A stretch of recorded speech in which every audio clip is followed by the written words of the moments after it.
This is my journal. Don't read this. Don't read those. Hello everyone, my name is Alecia and welcome to my channel about journaling. Today's video is entitled 10 Reasons Why You Are Not Journaling and Why They Are All... So this video is not for people who don't want to journal. Okay, there's a difference between desire to do something versus having excuses why you don't do something but still wanting to do the thing. The first reason people might give is that they don't have enough time.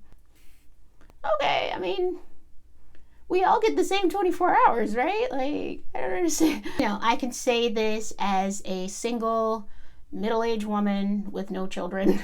So I, take what I say with a grain of salt, but at the same time, I have 2 jobs and I'm trying to start a YouTube empire. So, I don't always have a lot of time either, but I always make time for journaling. I think people make time for the things that they want to make time for.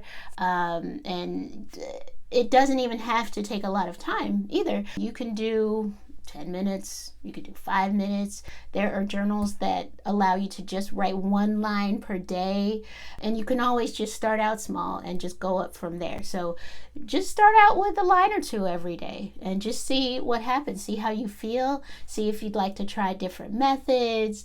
Time should not be an issue, especially when you're first starting out. Just give a minimum amount of time, just commit to that, say 5 minutes a day, 10 minutes a day, and see where you go from there. The second reason you might give for not wanting to keep a journal is that you don't feel that you have any artistic talent. I don't know if that's true. I feel that everyone has something that allows them to express their creativity, whether it's drawing or painting or, making sculptures out of chewing gum or maybe carving something out of, I don't know, but just in any case, I believe have some sort of artistic talent. Now, having said that, who says that journals have to be artsy? Nobody. I know people see all these beautiful journals here on YouTube or on Instagram, and they just think, oh my gosh, I don't have this paint set and I don't have all these calligraphy brushes. So my journal is going to be the most boring, ugly thing on the planet, and I assure you that it will not be. Maybe you can't paint, but you can do collages, you can draw, you can do little doodles, you can use stickers, you can use washi tape.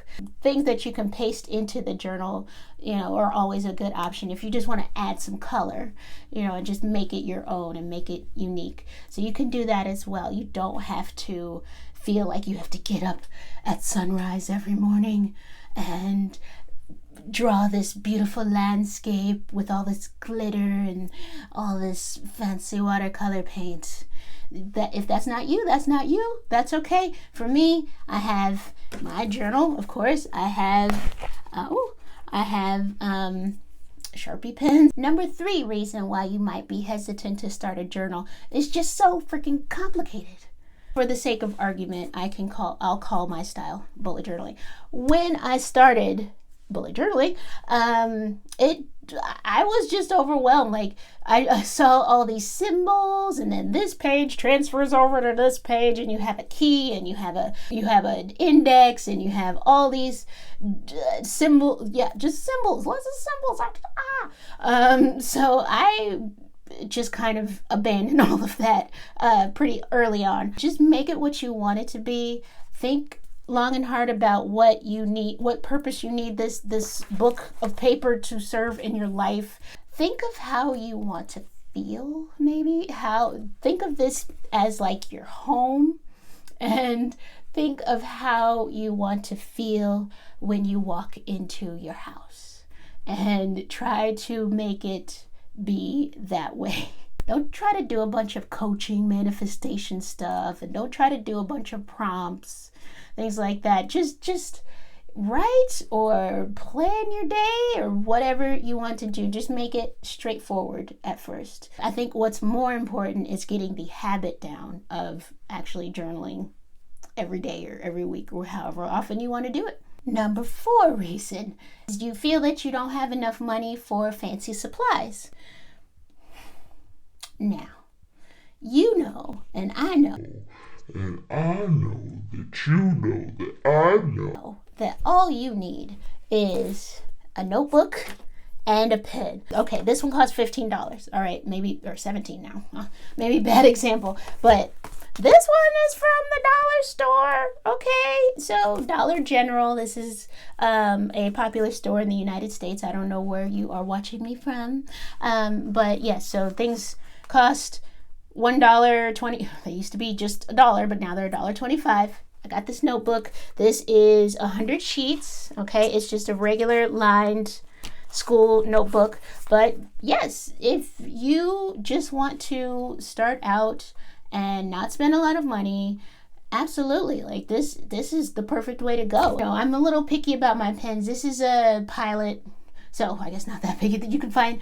This is a pen that you can find in any grocery store or any pharmacy or anywhere in the United States. This is a very common pen, actually. It's just slightly more expensive than like a basic ballpoint pen, but still it's not that bad. You know, try to find the best materials that you can afford. Try to make the experience pleasant for yourself, but at the same time, like, you know, don't stress too much about it. Also, see what discount stores you have near you. Check out clearance bins in different stores. You might find some really good supplies. Ask friends and family members if they have any old art supplies lying around that they're not using. Go to thrift stores. Trust me, it does not have to be an expensive thing. You can use a napkin if you want. You can use paper towels. It's more important to get started, and you will worry about how you're going to find a place to write later.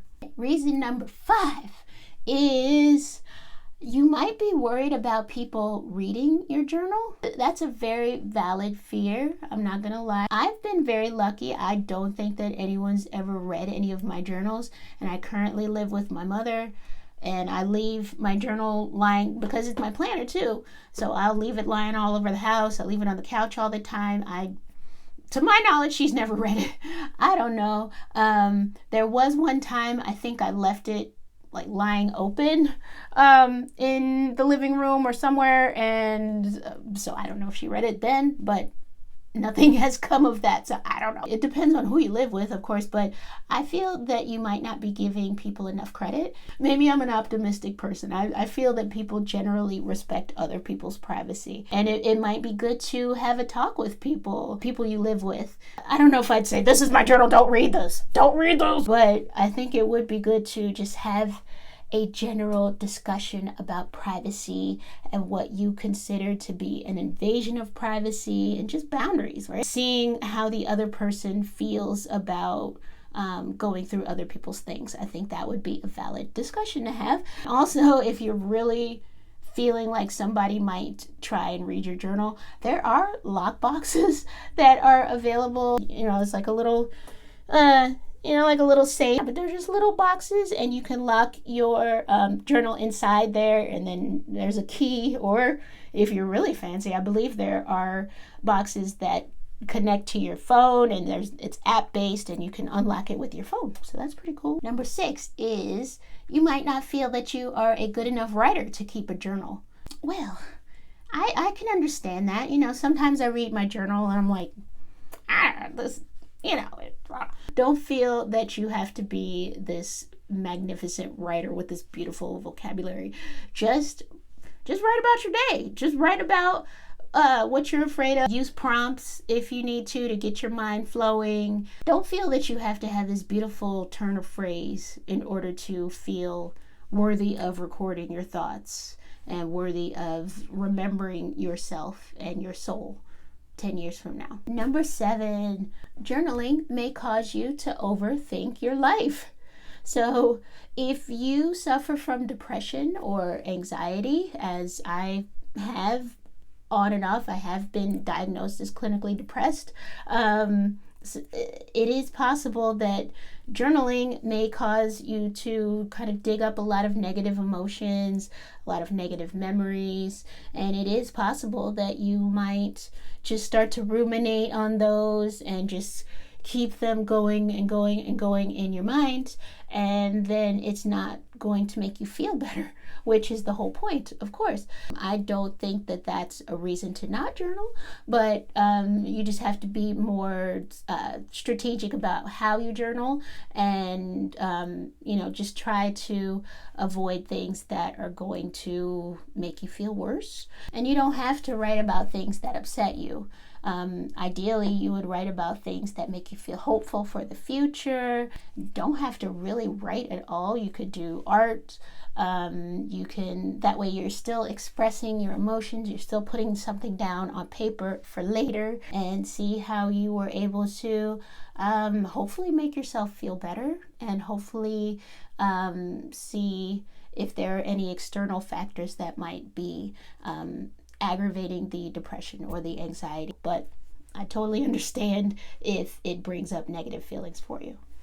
Number 8 is that you are afraid that you don't have any interesting, dramatic life events to document. Other YouTubers like Joe Franco, she actually runs a whole club for journalers. Of course, she has this amazing life. She's traveled all over the world. She's been on Netflix. She's done all these things. I would imagine they are quite interesting compared to mine, when almost every day I talk about what I had for dinner. It's not that exciting. But that doesn't mean that it's not important. That doesn't mean that 10 years from now you might not want to read it, just to know what you were like back then, or just to know what you were thinking about, what you were worried about, what you were happy about in the past. Even the most exciting people in the world, they have boring days too. It's just that their ratio maybe of exciting days to boring days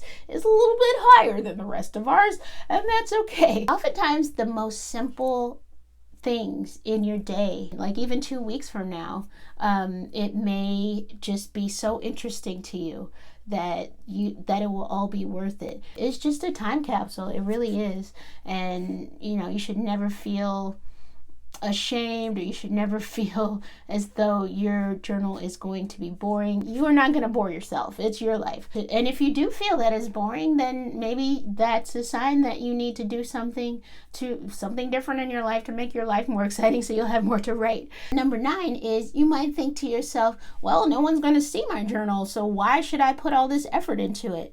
And I think that's very sad, because I think that especially today, we do spend a lot of time kind of putting things out for other people's enjoyment or other people's entertainment. And it's okay to just do something that's just for you. Hashtag self-care. It is okay to just do something that you like to do, that gives you peace and that gives you this sense of satisfaction and enjoyment. And it doesn't have to be for other people. If you want to share it with other people, that's what I do every week. But, don't feel any sort of pressure to do that. And don't feel that you have to put on a journal show with your journal. No, it's your journal. You do what you want. Number 10 is perfectionism and fear of making a mistake. You think that your journal has to be just this perfect, beautiful thing all the time, and you're not allowed to make any mistakes or have any messy parts of it. Everything has to be just Instagram worthy all the time. Well, just keep in mind there's always correction tape, okay? I live by correction tape. But having said that, my journal is still messy. It's just part of life. It's part of who you are. If the fear of not having it be neat and perfect is what's holding you back from keeping a journal, then you are missing out on so much, I feel. So don't let that stop you. And also keep in mind, like anything else in life, it will get better with practice. And maybe the amount of mistakes that you make will start to decrease over time. So just keep at it. And over time, it will start to look better, but don't ever expect it to be perfect. Tell me in the comments, if you do journal, what when did you start and how did you start? And are you journaling the same now as when you were in the past? Or have you experimented with different styles?